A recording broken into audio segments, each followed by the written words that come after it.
Okay, thank you, Cloud Person.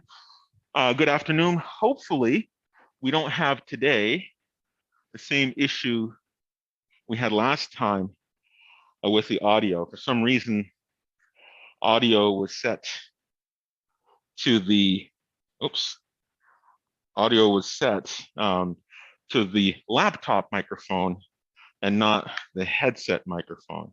All right, we'll get this eventually. Okay, so good afternoon. Today is purposed with continuing on our conversation about computer networking, and our focus today, plus or minus, depending on time and questions and stuff like that, I've certainly budgeted for a certain amount of material, but our focus will be ultimately on consideration for how you write network applications.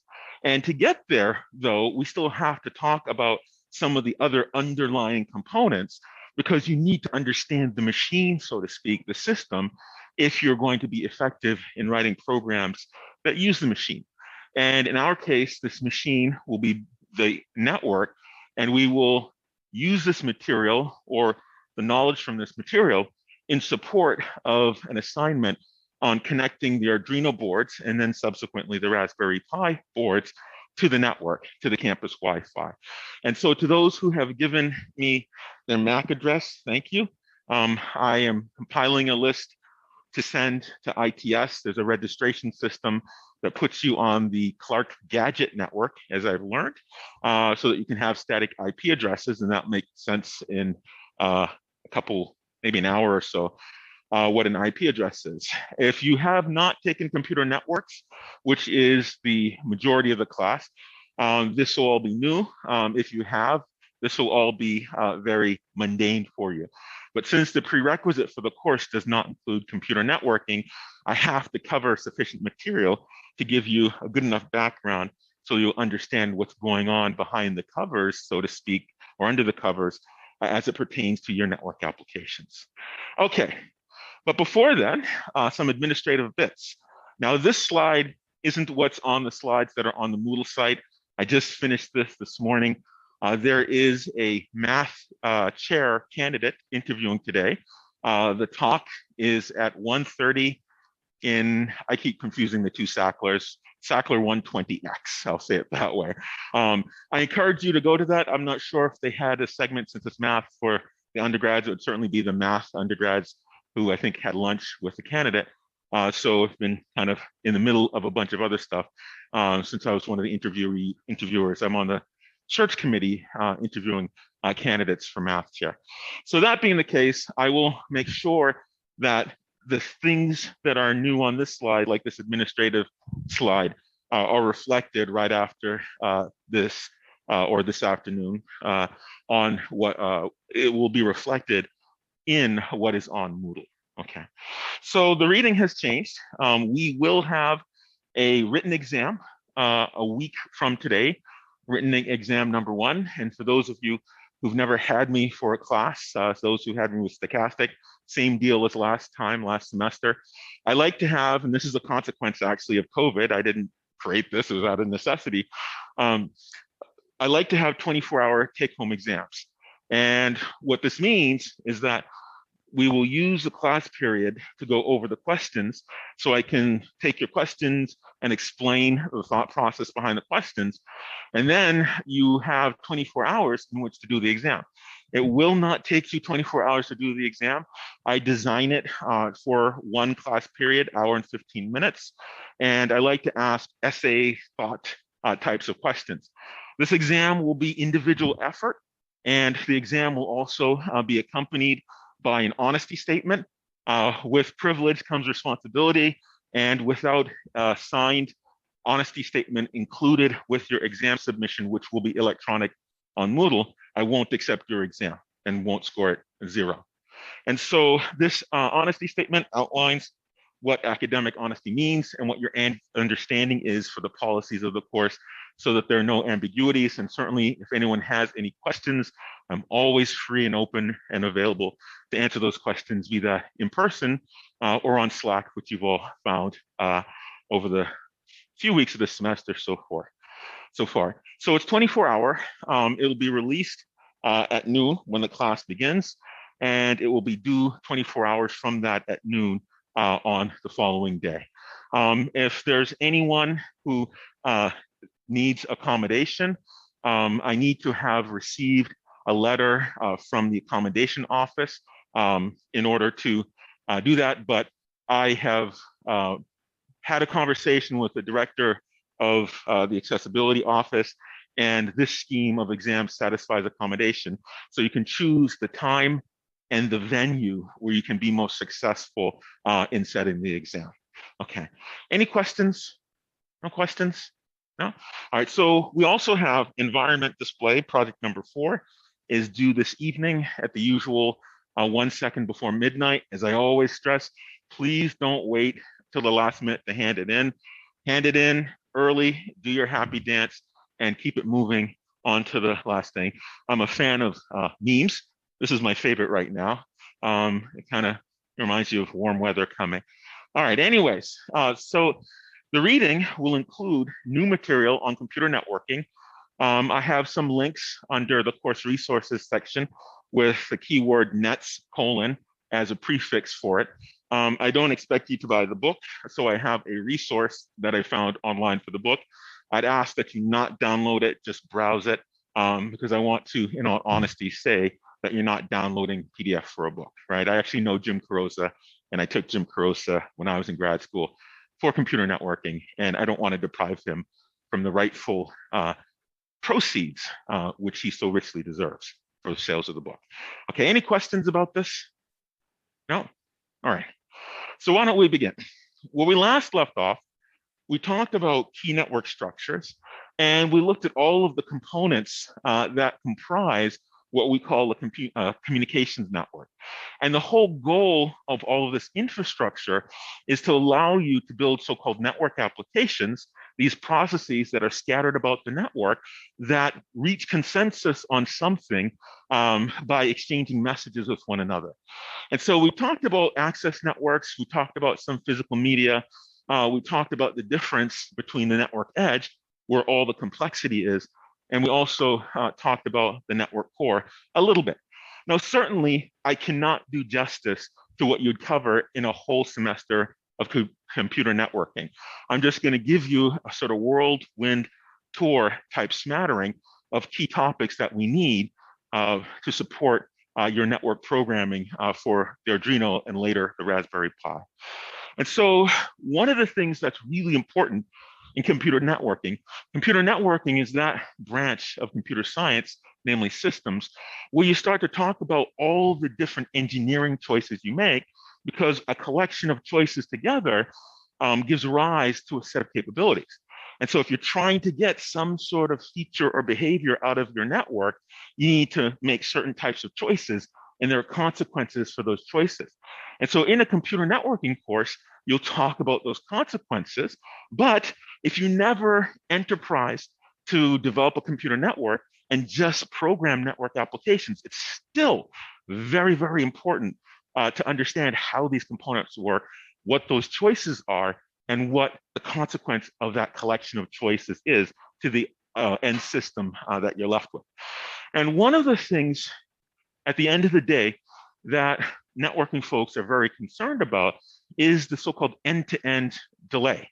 How long it takes a communication to reach from the originator of that message to the destination of that message. Because unlike savvy folks like yourself, if you're watching, Disney Plus, or you're watching, say, Netflix, and your provider, Verizon, is having some congestion on the network, you're not going to blame Verizon. You're going to blame Disney and say, this streaming service stinks. And your Disney provider or whomever might have nothing to do with it. Right? It might be that everyone in your neighborhood just happens to be streaming a lot of media, which is very bandwidth heavy in its usage. And so we talked about sources of delay. We called it nodal delay. Consists of the time it takes to process, the time each packet waits in line, the time it takes to encode these ones and zeros into signal energy, the so-called transmission delay, and the time it takes the signal energy to physically travel down some medium, be that unguided media like wireless or satellite, or guided media like twisted pair copper wire, Cat6 wire, fiber optic, coax, and so forth. Any questions about any of this? No questions? And if you're curious, there's a lot of modern work being done in so-called software-defined networking. I'm happy to chat with you about that in a different time, different venue. But as I always recommend to my advisees, align your career since you're just starting out or will be starting out after graduation with something that is also starting out in the marketplace. So then you can grow along with that particular part of the field. Okay. And so we talked about very briefly this 5-layer internet protocol stack. And as we said, with the Bob and Alice example, a protocol describes the structure of your messages and the prescribed behavior that systems should take or make or engage in when they encounter a set of prescribed values that this message in various regions can take on. And so the design of the internet proceeds with all these components with different layers. This is a software engineering thing. And these layers pertain to the behaviors engendered by each one of these different categories of components that we described 2 slides ago.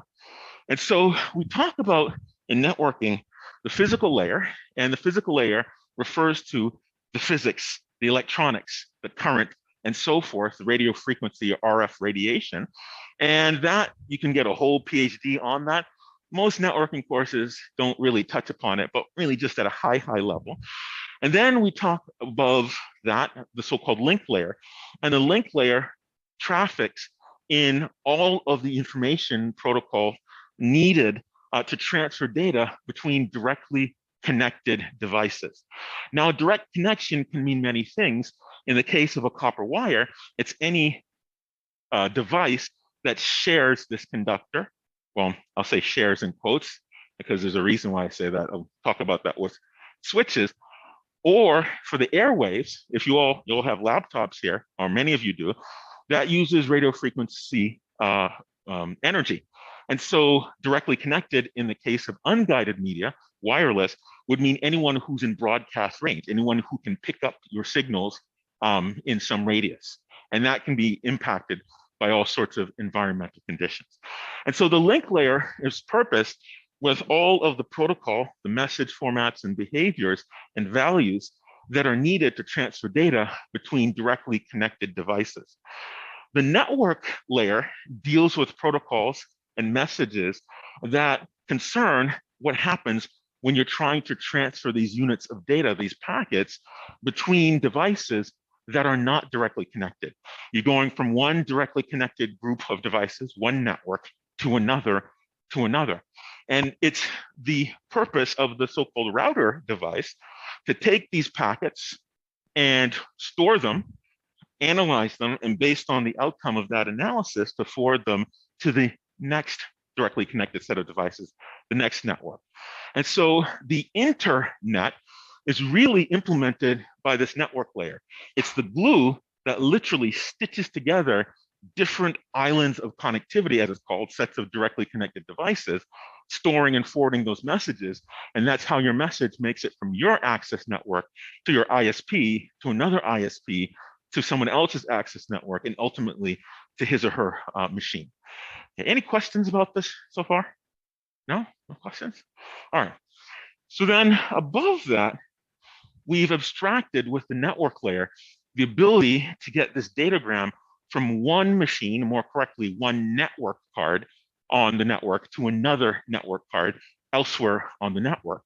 And above that, this transport layer is responsible for 2 major things. One is ensuring the reliability of that data between the 2 communicating endpoints. And the other is in now ushering those packets that have arrived at the machine because of the network layer by ushering them to the right process or program running on your machine. Whether you knew it or not, even if you're not actively using your laptop or machine or what have you, there are several dozen processes or programs in execution that are running.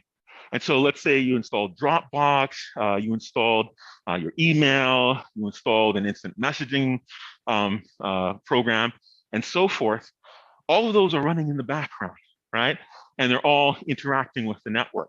And so how your communication identifies the source process and the destination process for a particular packet that arrives at that machine or originates at that machine is using protocol information, message information that's specific to this transport layer. All right, so it deals with those two things: the reliable sending and delivery of packets, and the identification of the source and destination process associated with that particular chunk of data.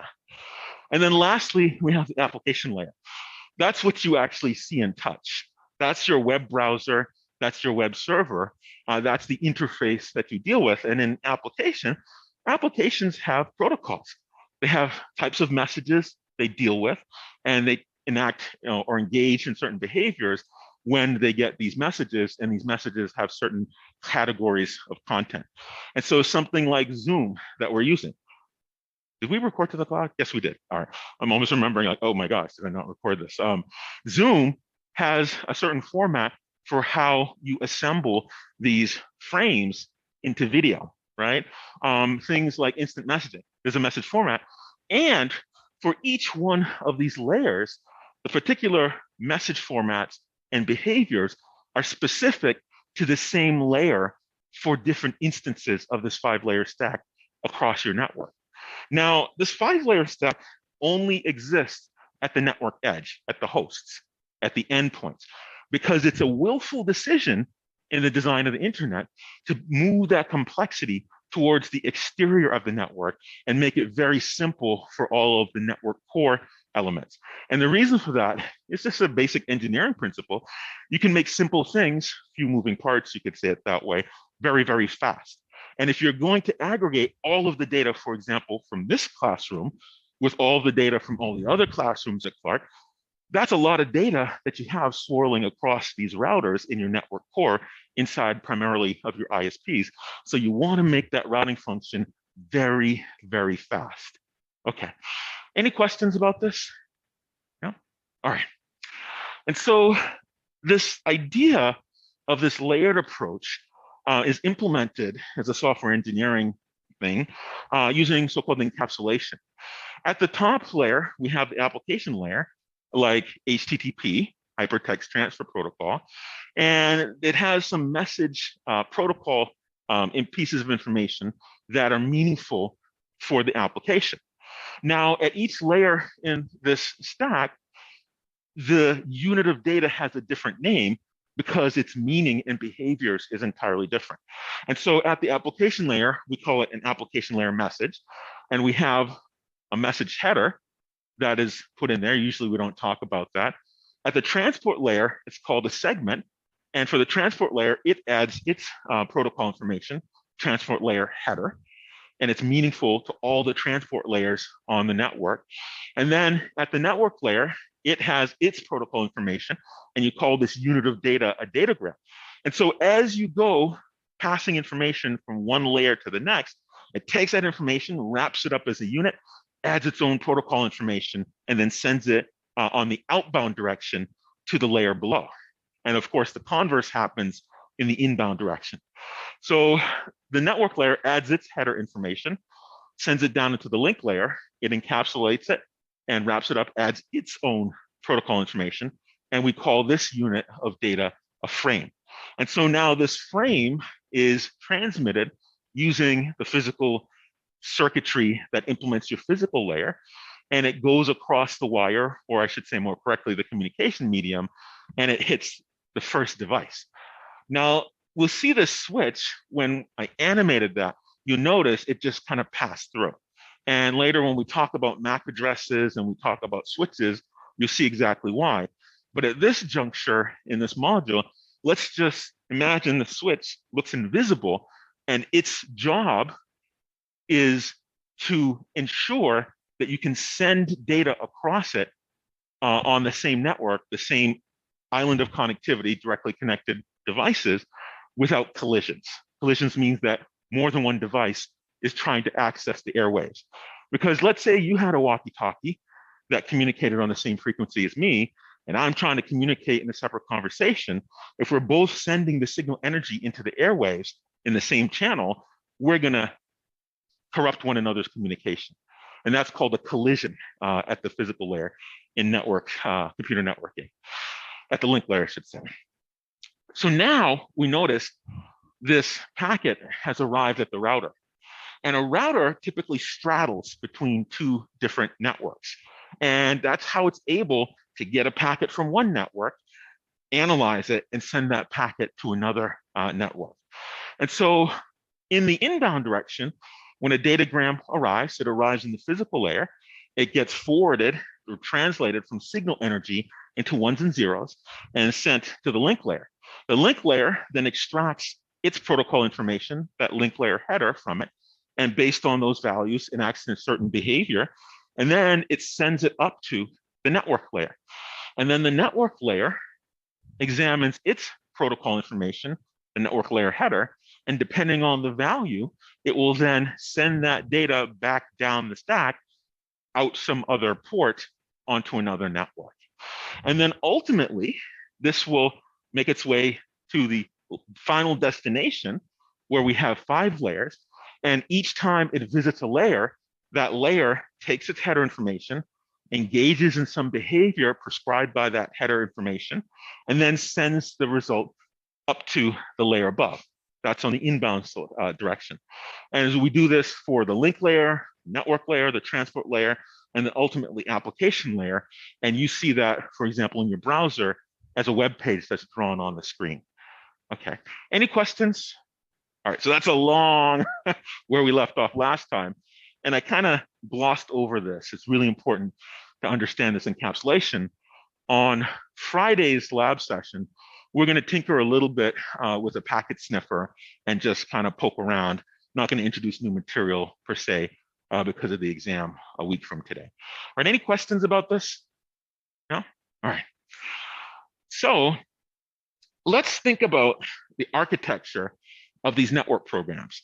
Because when you design this network application, it's really design of something called a distributed computation. And the reason why distributed or network computations are kind of neat is because you can enable a lot of things that you otherwise couldn't. If you take, for example, Google Street View, you can access it from a tablet, from a cell phone. Your tablet or cell phone doesn't have even a fraction near the type of computational horsepower needed in order to check these satellite maps and render all of these terrain maps and to store it and things like that. And so the fact that you can have a piece of a program running on your cell phone and another piece of your program running in a data center where I guess the slang term is called big iron, right? You have a lot of computation power. By distributing your computations, now you can carry this street view in your pocket in a thin, light, battery efficient form factor and not have to carry around. Imagine a suitcase, you know, with a really strong workstation in order to look at Street View, right? You wouldn't use it, right? So this architecture talks about how you stylize the pieces of your program that run in different places on your network. And so all of your programs that you can design and deploy run on the end systems, on the host. And the reason for that is twofold, because they want to make it easy to deploy a network application, but you want to keep that complexity at the edges of the network and not introduce that into the core. Now, these programs will run on different hosts or end systems, and they're going to try to reach consensus, come to a shared understanding about the state of something by exchanging messages. An example, the easiest example to think about in contemporary times, is a web browser talking to a web server.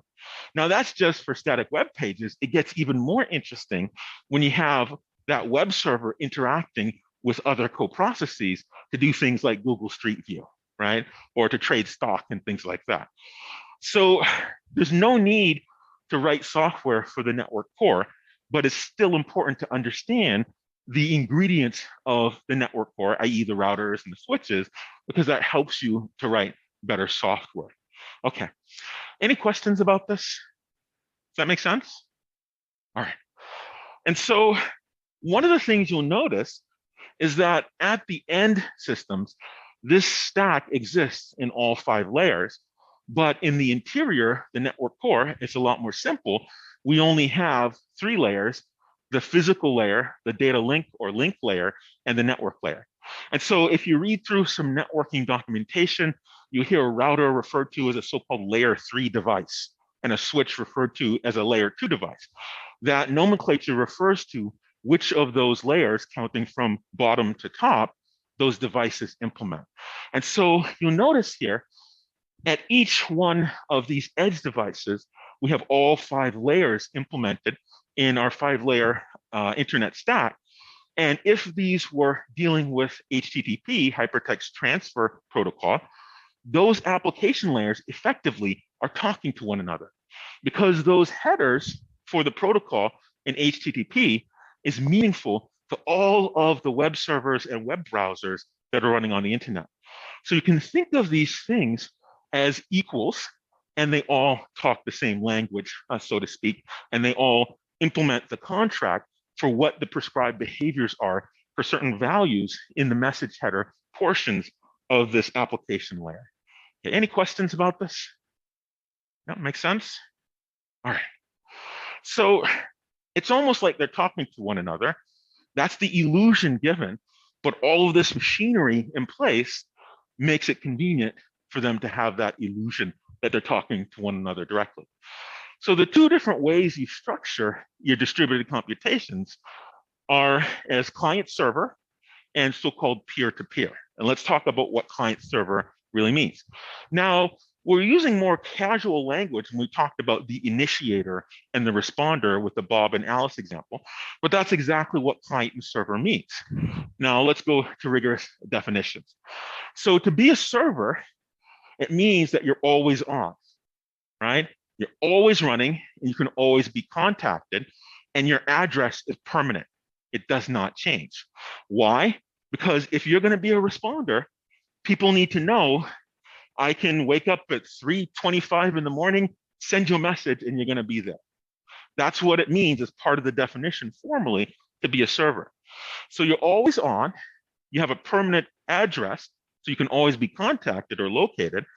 And purely for economies of scale, a lot of these servers are put into a data center. Do you have to put a server in a data center? Absolutely not. You can have a server under your desk on a laptop. Is it a particularly good server? That's arguable, probably not, but it's still a server, right? And a lot of times, people will kind of use as synonyms the server, which is the process, the program running on your machine. They'll use the machine, the hardware on which it runs, as a synonym. So I'm going to use a formal definition and refer to a server as the process that does something, because the whole reason for client and server is to structure your computation, and your computation is implemented by a process, your program and execution. Okay, any questions? Yes.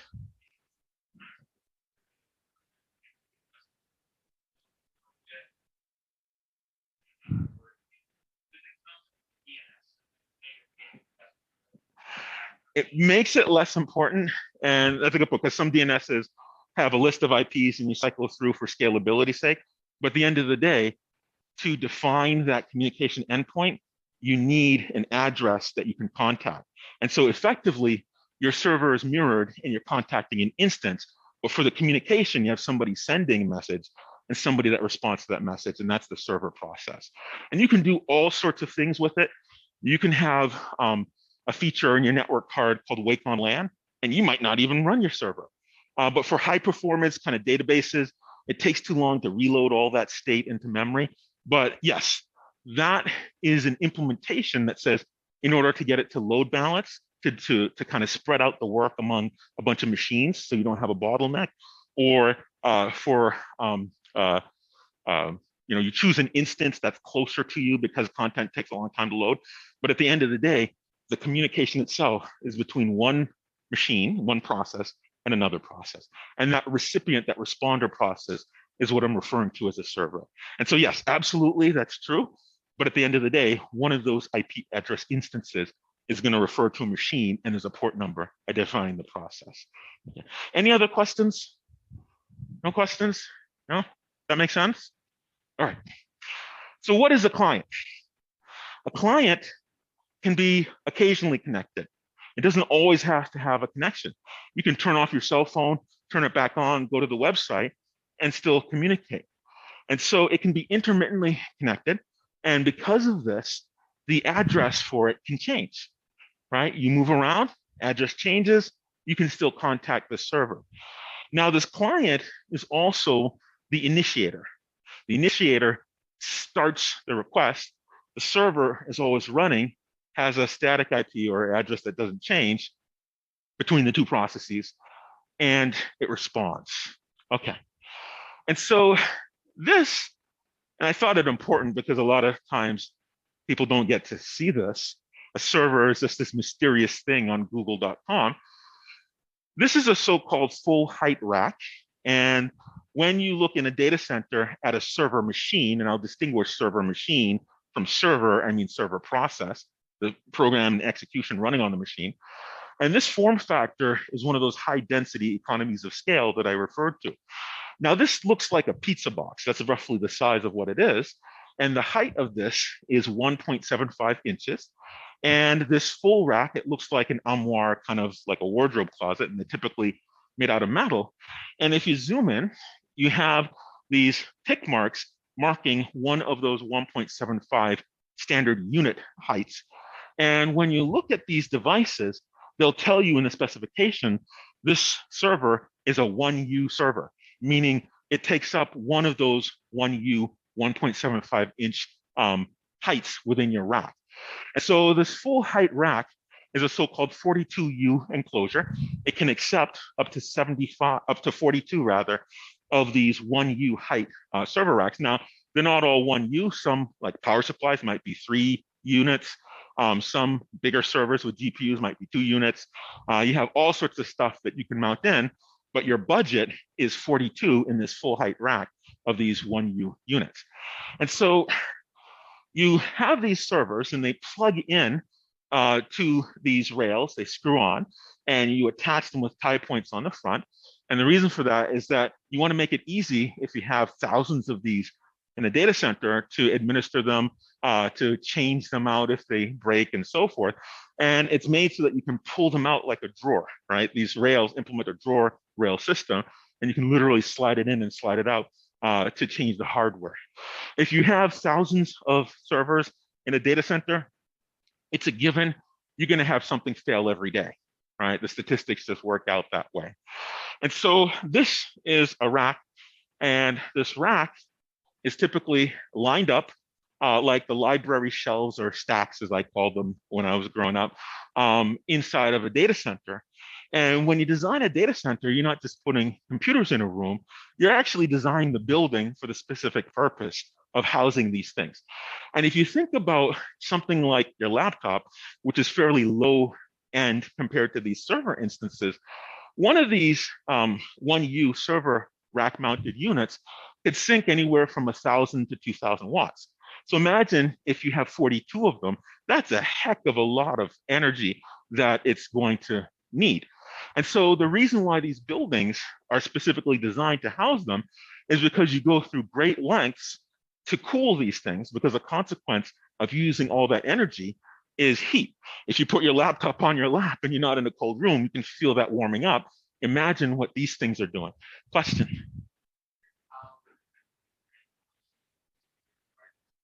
How easy is it, or is it possible for me to just like take one and like modify a spec and do that? Absolutely.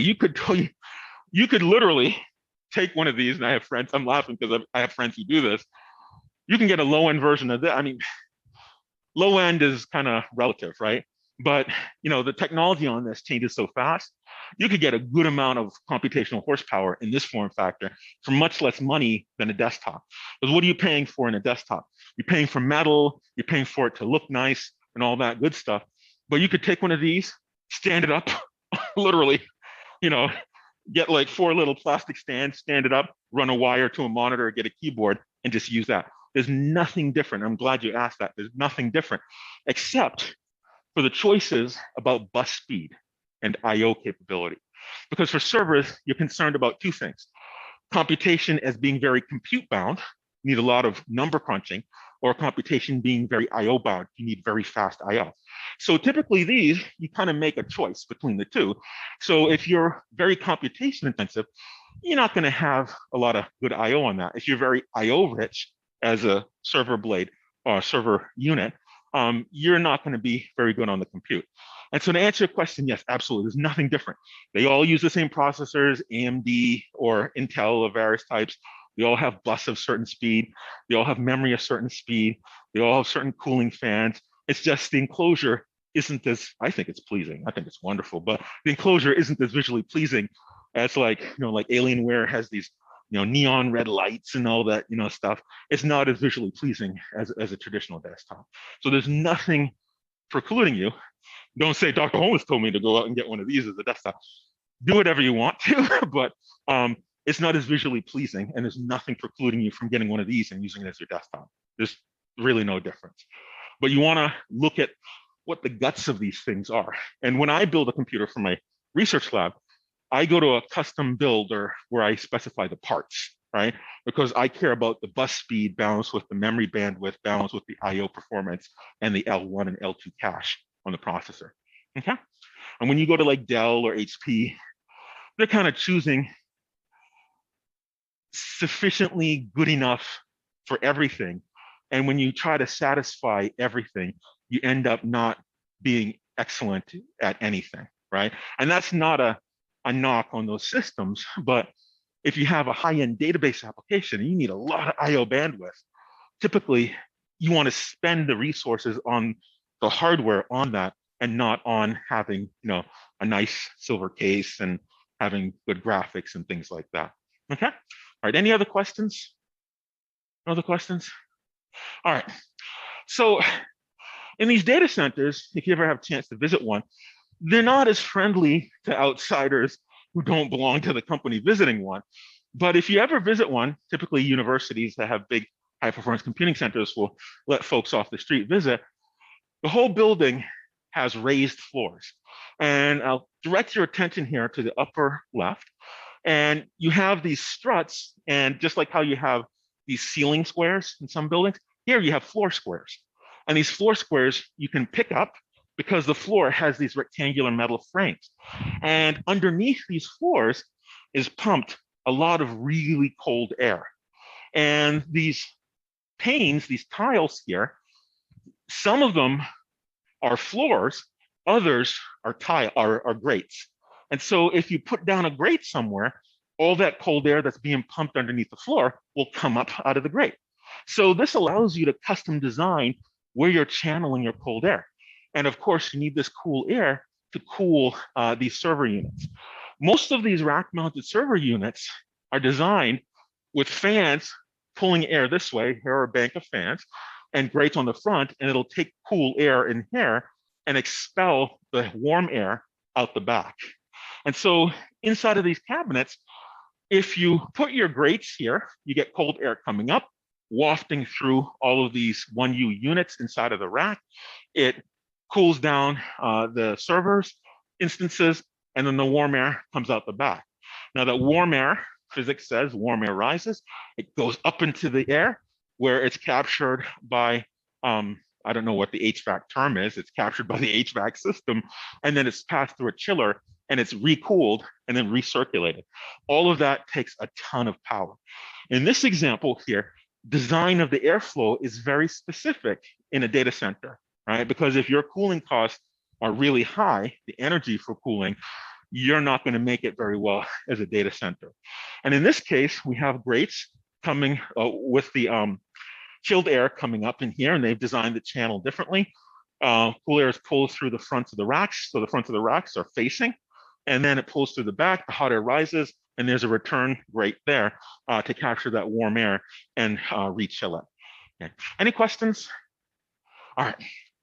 And so this is a rendering of one of Facebook's data centers in Eastern Washington, in the potato fields, a lot of potato farms out there in Eastern Washington. And a data center is huge, it's hundreds and hundreds of thousands, dare I say millions of square feet of space. And many data centers are robotic in nature. They've automated a lot of this, and they typically don't have a lot of employees for the amount of real estate that they occupy. Another thing you'll find for these data centers is they typically have redundant power. And they'll typically be located somewhere where there's available power. So if you have an electrical dam that is not too far away, or some other power generating asset not too far away, you're going to see data centers dotted around the landscape not too far from them. You'll also find data centers not far from high power tension lines. And these data centers often have their own power generation, be they battery-based, solar, some of them use natural gas. So they have this redundant power should your power system that feeds it from the grid go down. Because a lot of these data centers, specifically for businesses, they guarantee 99.999% uptime, meaning that you can rely on them pretty much to be always running. And that requires certain fail-safe systems like redundancy on the power, in addition to the server instances. Okay, and so if you go inside of a data center, they arrange these full height racks as stacks and rows. And whether you channel your heat on the outside or towards the channels on the inside, this is what a typical data center looks like. And oftentimes a data center has a litany of dancing lights, LEDs specifically, that encode certain sort of things like data access, failure, and things like that. And the reason for that is so that somebody can walk the floor and actually very easily localize where the problem is for some piece of equipment. A lot of times you have reporting consoles and operation centers, and these server instances have running on them programs that will monitor certain aspects of the system, almost like a sensor. Only there's a sensor. And then it'll send you an alert to say, aha, this machine is broken. And when you're walking the aisle, you don't want to spend 2 hours just trying to find it. Okay. All right. Any questions about this? And I really encourage you to see a data center. You can actually make a pretty nice career on the network engineering for data centers. And if you go to a company like an Amazon, another thing I tell my advisees is that go to a company where your vocation is their bread and butter, right? If Amazon is going to lay people off, they're not going to lay people off who are keeping the data center running well, because without the data center running, there is no revenue coming in for Amazon. And so you want to make sure you're associated with what's called a profit center, not a cost center. And I'm happy to talk about that at another venue. All right, another time. Any questions? No, no questions? All right. All right, so peer-to-peer architecture. Has anyone ever heard of Napster? Napster or Nutella, LimeWire? I mean, never actually used it, right?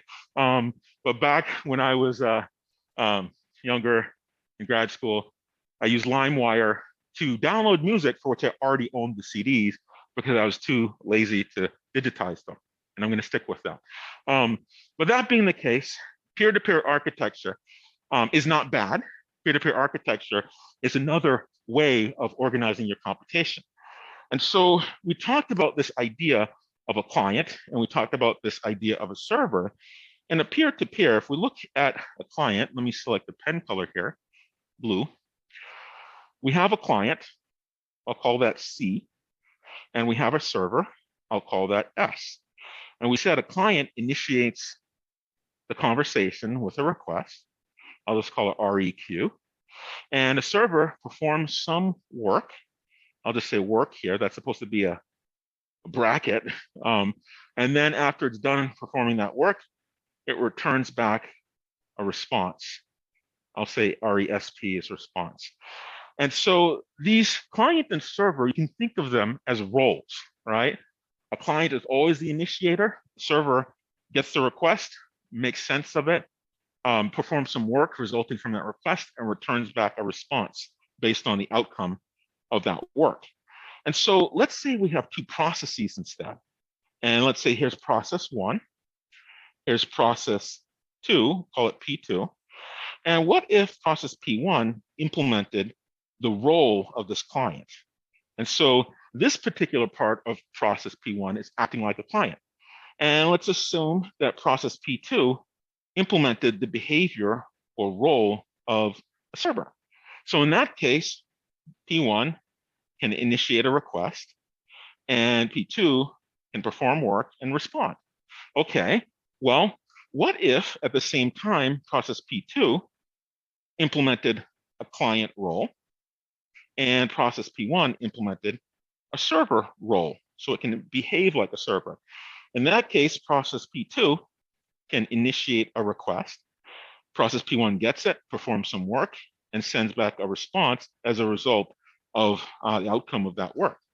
And so a peer is nothing more than a process that implements both the client and the server role. Nothing more, nothing less. And so take, for example, something like BitTorrent. BitTorrent is a high-speed file transfer mechanism. And what makes peer-to-peer special is this term, really, really important, called self-scalability. And when you come to the network, i.e. you join a network, you being a device, you have a need when you're a client because you're requesting something. Somebody else has that resource. If it's a web server, it has all of the content for a website. So you, the web browser, the client, you request that resources, you have a need. Somebody has that resource that satisfies that need. Now with peer-to-peer, what peer-to-peer makes it special is that every process that joins the network or participates in this particular architecture, not only do they have a need, but they also bring resources. So if you have 10 peers on the network in your system, you have 10 units of that resource. If you have 100 peers on the network, you have 100 units of that resource. And in the case of BitTorrent, that resource is file content. So that file content is chopped up into pieces. And if you have 100 people, you have 100 people that have bits and pieces of this file. So when you load this file or transfer this file, download this file, you're downloading little pieces from a lot of different sources. And that's what makes BitTorrent really, really fast. And this peer-to-peer scales, whereas in the client server case, if you are, for example, a website, let's say Clark, I don't know what Clark's web architecture is. And let's say you have some client, C1, and let's say you have, it's admission season. Let's say you have 100 people that are all trying to access content on clark.edu. So that means you have 100 clients initiating requests, and Clark, that one server, if it were one server, was working really hard to satisfy the requests of each of those 100 people. And so because computers have finite storage, finite memory, finite computation, all that stuff, after a certain number of concurrent clients at the same time trying to access, it exhausts its resources and it says, sorry, I can't do any more. And so sometimes when you go to a website, you get a connection denied because that resource, that server, when you try to initiate the connection, when it asked, do you have the resources to participate? It said, nope, I can't do it. I don't have any more. And so one of the ways, of course, and this kind of ties in to one of the questions earlier, one of the ways you can alleviate that is by having more than one copy of your server. So now if we said, here's Clark first version, second version, third version, now you put something in the front that people contact and it forwards those requests to each one of those instances. And so you can get what's called scalability through redundancy. Okay. Any questions about this? Does that make sense? And so all a peer is a process that implements the client and server role for some particular purpose. If that purpose is file sharing, then the client knows how to request pieces of files, and the server has in its hard drive or storage files, and it knows how to give out pieces of those files. Okay? All right. So that's peer-to-peer. And peers are intermittently connected. They don't have to be always on. They don't always have to be, they don't, just, all right, what was that? They don't always have to be on and they don't always have to be connected. But the good news is, as more people join the network and participate, the performance gets much, much faster. Okay. And so when processes communicate, this so-called inter-process communication are all the mechanisms, specifically in our case, a socket, that allows two processes to exchange data. And so you have different types of communications. You can have communications within the same host or computer, and I learned it as the same address space. And you can also have processes that are on different hosts. Now, certainly, if you're on different hosts, you can still use the internet communication system because it makes a nice clean interface anyways. Okay. And so the client process is that process that initiates the request, and the server process is that process that's always on and running, and it satisfies the request. But the peer-to-peer case is a little bit different, right? Because once you leave, your unit of resource, your server, is no longer available for those on the network. All right. So let's get to sort of the crux of today, and depending on how much time we left, I'm not sure how much of this I'll get through. I'll just do the balance on next week's Friday's morning session. A socket is the primary API, what it's called, for doing internet communication. That's process-to-process communication, and it's tuned for being between two processes that are in different address spaces, on different hosts in different parts of the network. Now, absolutely, can you use a socket between two processes on the same machine? Yes, and in fact, there's a special optimization called the loopback address that is implemented whenever your two processes are using sockets on the same machine. It uses shared memory because it's cheaper to go through shared memory than it is to latch I/O for the network card. So a socket in the most popular computer networking book, it's analogous to sort of like a magic door. I don't know. My daughter loves Monsters Inc. Cartoon. The Monsters Inc. They had these magic doors. You go in a magic door and whoosh, you're transported to somebody's closet when they're asleep. Well, I don't know how that worked, but anyways, so it looks like a magic door. And every time you put data in that magic door, our socket, it ends up at a socket on the other side of the internet. Now, to the applications using the socket, the application processes, they think they have a direct connection to you. I send information through this door, you get it in the order that I sent it, and it's not corrupted.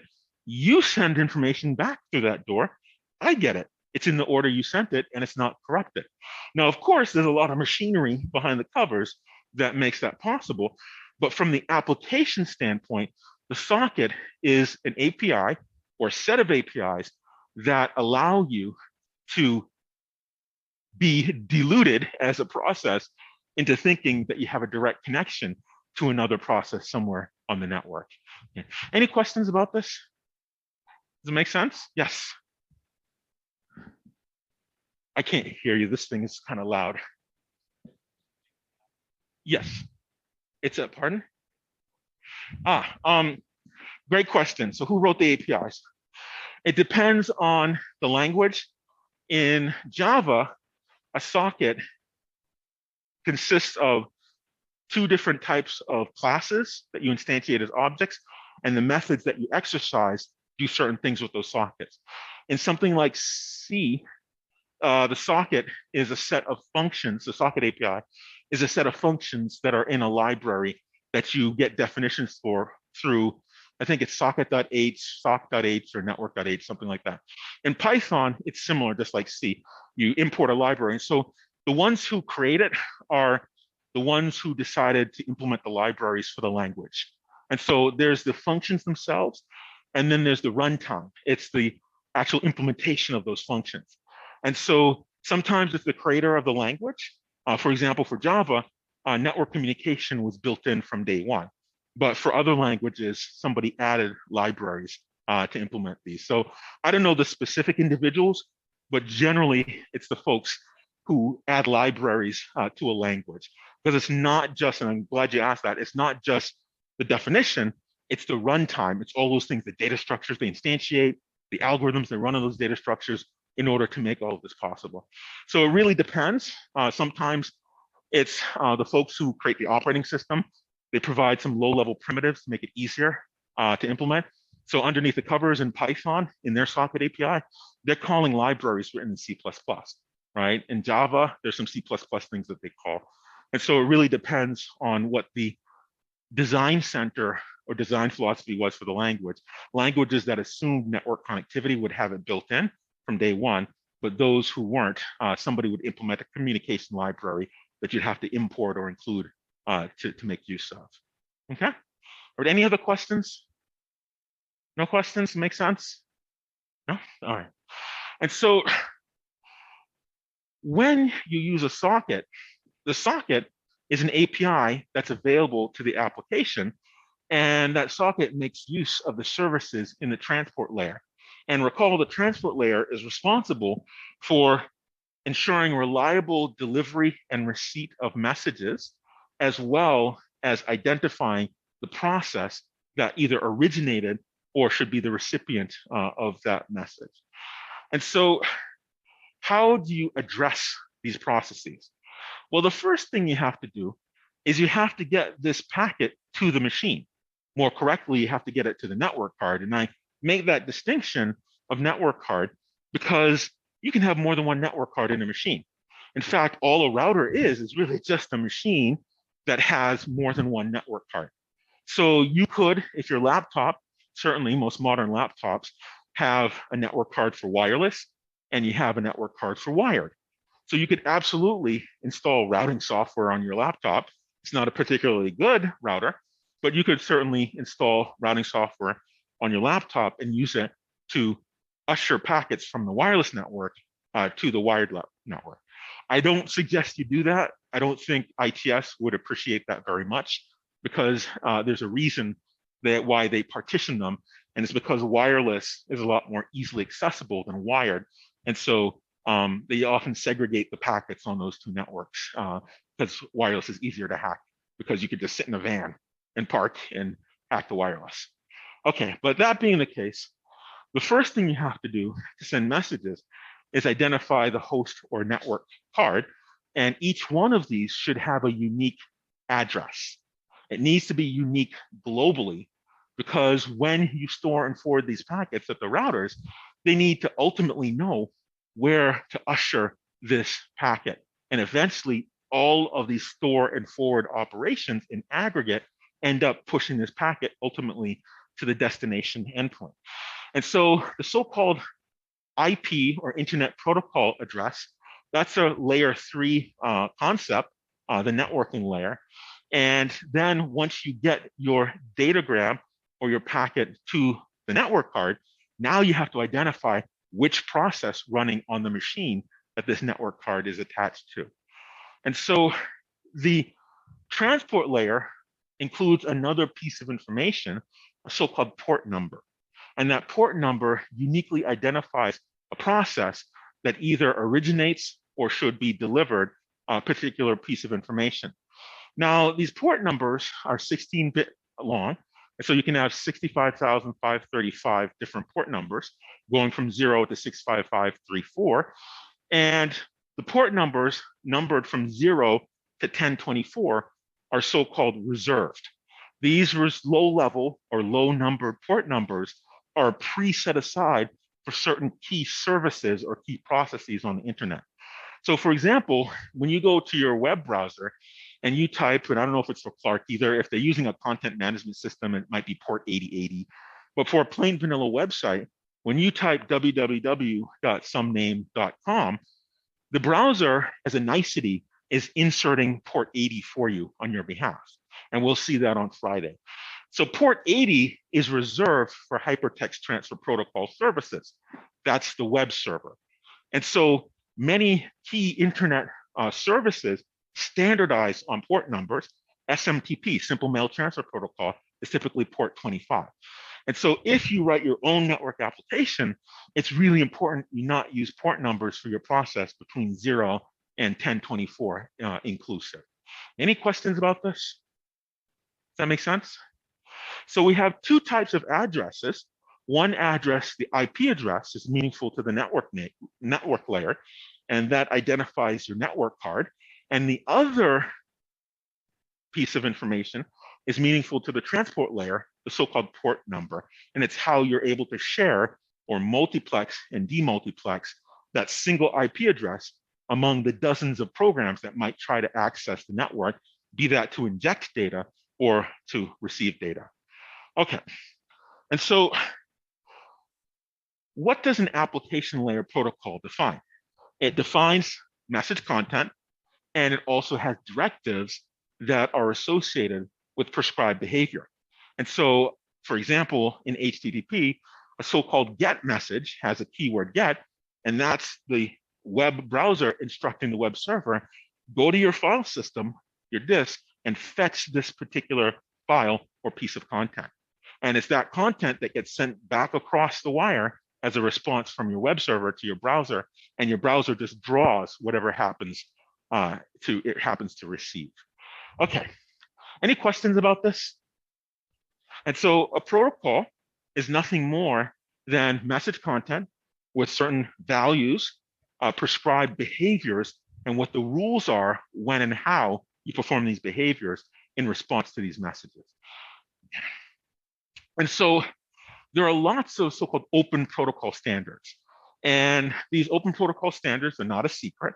You could look up the standard for HTTP and implement your own web server. There's absolutely nothing special about that. Why you would want to, maybe for educational purposes. In addition, many applications so-called piggyback on top of HTTP. They make use of HTTP. If you ever heard the word RESTful, representation state transfer, RESTful software-oriented architecture, that is built upon HTTP. Because if you have a protocol that works well, why not extend it for your own purposes? Don't reinvent the wheel from scratch.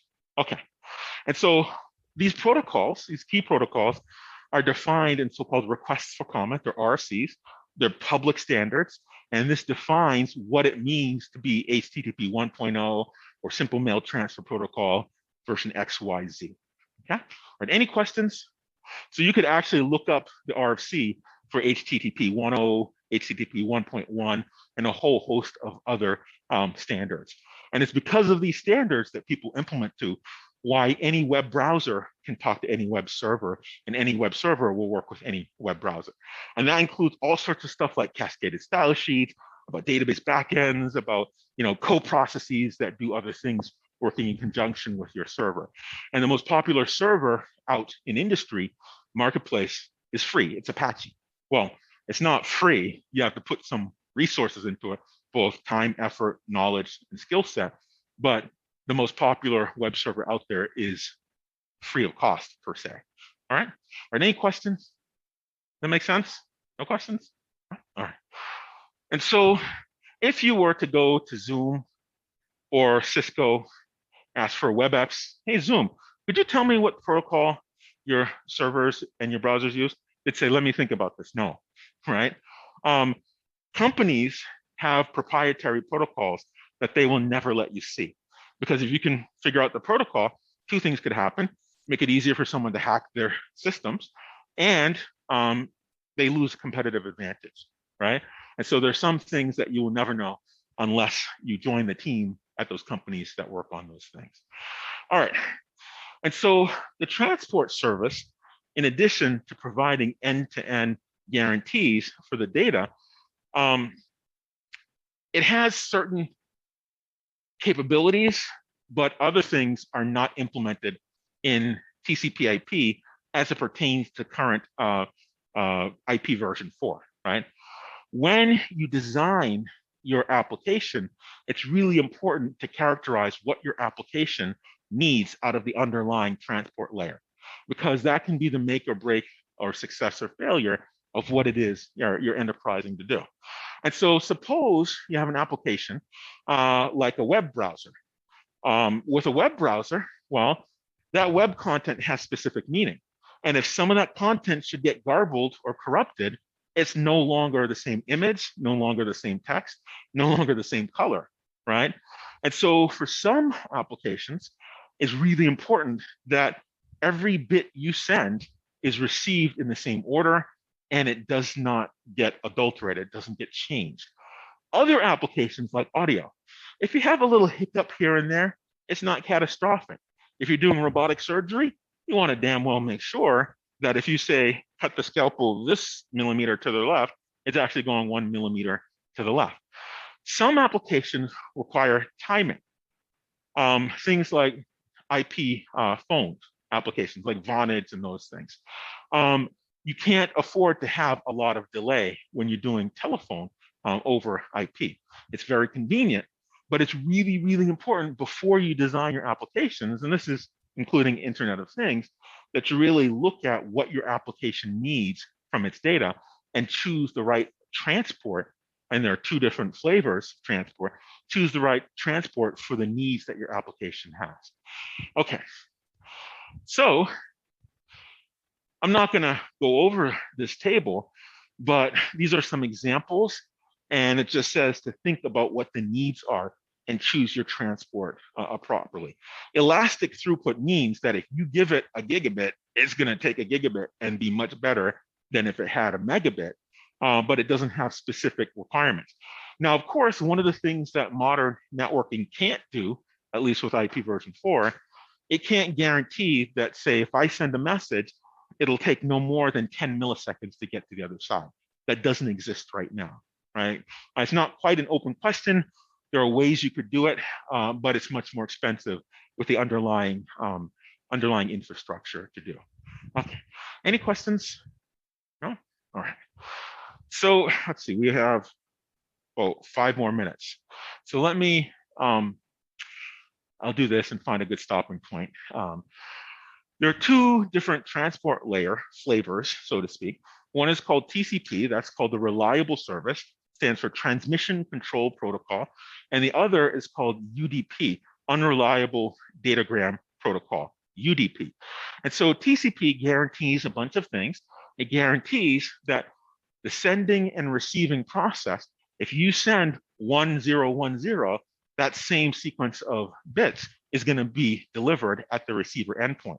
Moreover, if you send a frame of information, frame 1, frame 2, frame 3, like say a video, it guarantees that those frames are going to be delivered at the receiver endpoint in the same order. That's really, really important, this reliability. Also, if the data is corrupted somehow, and that data can get corrupted, let's say if you have a current carrying network wire and someone turns on a hairdryer nearby, you're going to induce a current, and inducing that current in that conductor will change some of your 1 bits to 0 bits and some of your 0 bits to 1 bits. So that means the message will arrive corrupted. TCP has some frameworks, error checking, that will detect to a certain resolution whether or not your stream of bytes has been corrupted.